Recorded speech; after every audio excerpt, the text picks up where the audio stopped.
ಎಲ್ಲ ರೈತರಿಗೆ ಪ್ರಗತಿ ನ್ಯೂಸ್ ಚಾನಲ್ಗೆ ಆತ್ಮೀಯವಾದಂಥ ಸ್ವಾಗತ. ರೈತರೇ, ಇಂದಿನ ಈರುಳ್ಳಿಯ ಮಾರುಕಟ್ಟೆಯ ಬೆಲೆಯನ್ನು ನೋಡಿಕೊಂಡು ಬರೋಣ. ಇದಕ್ಕೂ ಮುನ್ನ ಚಾನಲ್ನ ಯಾರು ಹೊಸದಾಗಿ ನೋಡ್ತಾ ಇದ್ದರೆ ಸಬ್ಸ್ಕ್ರೈಬ್ ಆಗಿ. ನಾವು ಪ್ರತಿದಿನ ಮಾರ್ಕೆಟ್ ನ್ಯೂಸನ್ನು ಅಪ್ಲೋಡ್ ಮಾಡ್ತಾ ಇರ್ತವೆ. ಚಾನಲನ್ನು ಈಗಲೇ ಸಬ್ಸ್ಕ್ರೈಬ್ ಆಗಿ.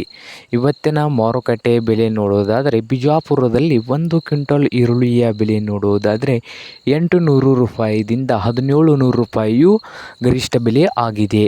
ಹಾಗೆ ಇನ್ನೊಂದು ಮಾರುಕಟ್ಟೆ ನೋಡುವುದಾದರೆ ಬದಾಮಿಯಲ್ಲಿ 1 ಕ್ವಿಂಟಲ್ ಈರುಳ್ಳಿಗೆ ಉತ್ತಮ ಕ್ವಾಲಿಟಿಯ ಈರುಳ್ಳಿ ಬಂದು 1000 ರೂಪಾಯಿದಿಂದ 1900 ರೂಪಾಯಿವರೆಗೆ ಬದಾಮಿಯಲ್ಲಿ ರೇಟು ಆಗಿದೆ. ಹಾಗೆ ಧಾರವಾಡದಲ್ಲಿ ನೋಡ್ಬೋದು 1 ಕ್ವಿಂಟಲ್ ಈರುಳ್ಳಿಗೆ 1100 ರೂಪಾಯಿಯು ಕನಿಷ್ಠ ಬೆಲೆ, ಗರಿಷ್ಠ ಬೆಲೆ ಬಂದು 2300 ರೂಪಾಯಿವರೆಗೆ ಗರಿಷ್ಠ ಬೆಲೆ ಆಗಿದೆ. ಹಾಗೆ ಇನ್ನೊಂದು ಮಾರುಕಟ್ಟೆ ನೋಡುವುದಾದರೆ ಸಾಂಗ್ಲಿಯಲ್ಲಿ 1 ಕ್ವಿಂಟಲ್ ಈರುಳ್ಳಿಯ ಬೆಲೆ ಕನಿಷ್ಠ ಬೆಲೆ ಬಂದು 500 ರೂಪಾಯಿದಿಂದ 1900 ರೂಪಾಯಿಯು ಗರಿಷ್ಠ ಬೆಲೆ ಆಗಿದೆ.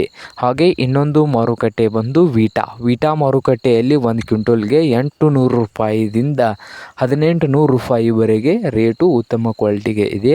ಹಾಗೆ ಕೊಲ್ಹಾಪುರದಲ್ಲಿ ನೋಡುವುದಾದರೆ 1 ಕ್ವಿಂಟಲ್ ಈರುಳ್ಳಿಗೆ ಕೊಲ್ಹಾಪುರದಲ್ಲಿ 700 ರೂಪಾಯಿದಿಂದ 2000 ರೂಪಾಯಿವರೆಗೆ ಸೇಲ್ ಆಗ್ತಾ ಇದ್ದು, ಇದು ಇಂದಿನ ಮಾರುಕಟ್ಟೆಯ ಬೆಲೆ ಆಗಿದೆ. ಇನ್ನು ಯಾರು ಚಾನಲ್ನ ಹೊಸದಾಗಿ ನೋಡ್ತಾ ಇದ್ದರೆ ಸಬ್ಸ್ಕ್ರೈಬ್ ಆಗಿ.